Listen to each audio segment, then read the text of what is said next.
A sugestão de hoje de Na Saleta de Leitura é para aqueles que gostam de ler romances.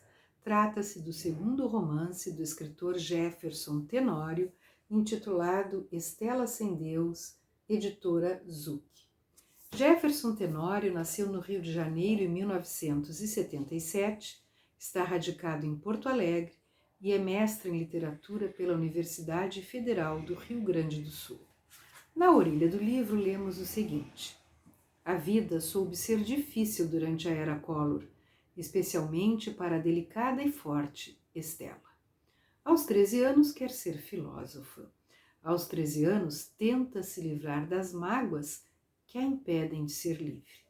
Entre Porto Alegre e o Rio de Janeiro, atenta às bruscas transformações em sua vida, a menina tece sua maturidade improvisada. Um modo de pesar a vida. Talvez uma barreira contra os desafios pessoais, a relação ambígua com a mãe, a busca por um pouco de afeto do pai, a descoberta da sexualidade e os limites entre a religião e a liberdade. A tristeza de Estela nos informa das muitas nuances entre o bem e o mal. A melancolia que a personagem carrega e que vai se revelando no decorrer da trama toma conta do leitor, de maneira que começamos a enxergar o mundo refeito por ela, pois são as perguntas de Estela que reelaboram sua visão diante da precariedade em que vive. Dessa forma, a menina observa o mundo e faz dele seu experimento. Estela tem muitas perguntas dentro de si e sabe que não terá tempo de fazê-las todas. Sabe também que não terá com quem compartilhá-las todas. Que tipo de força é necessária na vida se quisermos alçar um voo? Um voo é sempre mais importante que a morte? Mais importante que a vida, até? Quais são as perguntas que guardamos na margem esquerda do coração?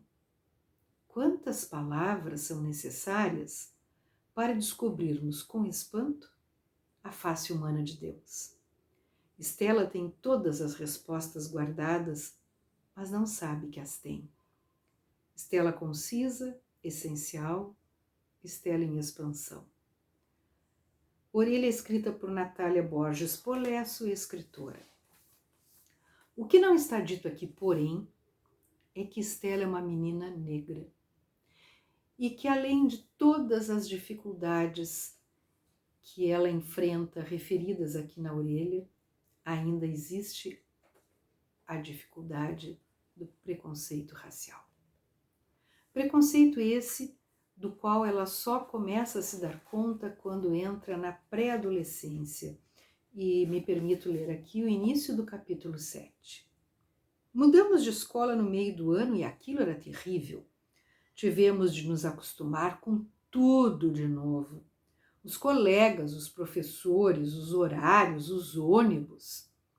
Eu me chateava um pouco por não conseguir fazer muitos amigos, além de atrair poucos olhares para mim.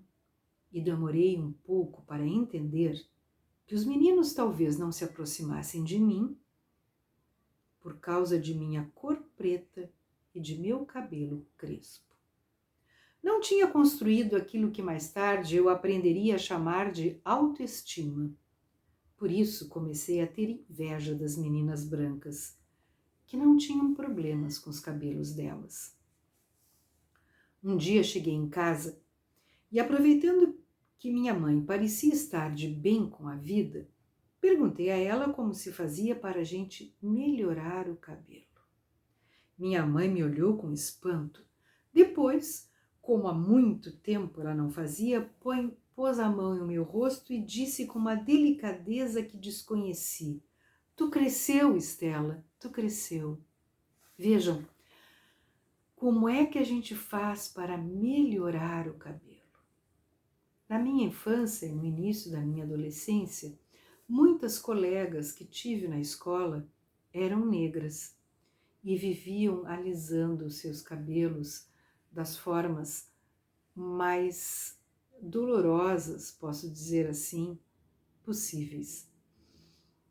Só muito mais tarde, as moças negras começaram a valorizar o seu cabelo natural e a cantar a beleza pertinente aos seus traços, à sua cor, ao seu cabelo. Isso não significa, no entanto, que deixaram de sofrer preconceito.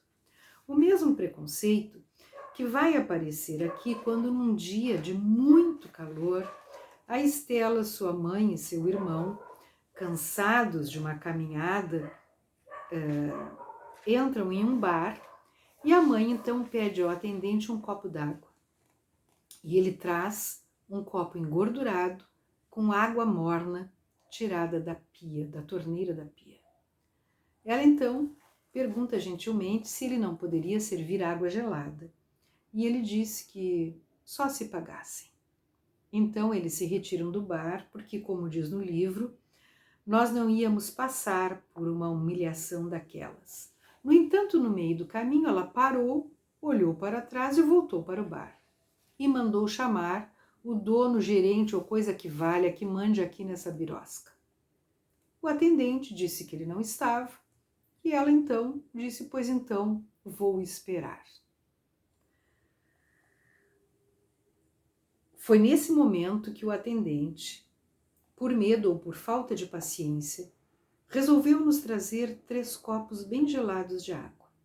Sentamos numa das mesas e tomamos aquela água com calma, como se aquilo fosse um restaurante caro, como se estivéssemos num banquete, menos o Augusto, que tomou com tanta pressa que chegou a se engasgar. Augusto colocou o copo em cima da mesa e tossiu. Era uma tosse feliz. Mesmo num assunto tão delicado e tão cruel, o autor consegue escrever frases absolutamente sensíveis durante os capítulos, mas principalmente no término do capítulo. Em geral, ele termina com frases curtas e absolutamente tocantes, como Augusto colocou o copo em cima da mesa e tossiu. Ponto. Era uma tosse feliz. Não precisa dizer mais nada. Como também é tocante o momento em que Estela descobre a face humana de Deus, como diz na orelha. Deus estava espalhado em algumas mulheres que conheci. Deus não era homem, Deus sempre foi mulher. Seria mais honesto pensar nesta forma, suportar a vida como elas fizeram, dar conta de tudo, era sobre-humano. Tive uma dor no peito que me trouxe outra revelação, a de que Deus era, na verdade, a minha mãe limpando o chão nas casas das madames. Deus era minha mãe tendo de sustentar a casa sozinha porque meu pai nos esquecera. Deus era minha tia cuidando do tio Jairo com derrame. Deus era Melissa querendo voar pela janela. Deus era minha madrinha Jurema suportando Padilha. Deus éramos nós sendo violentadas. Deus era eu carregando um filho morto no ventre. Belíssimo romance. Venham se emocionar com a vida e com a trajetória da pequena Estela até o início de sua vida adulta. Estela sem Deus, Jefferson Tenório, editora Zucchi. Boa leitura.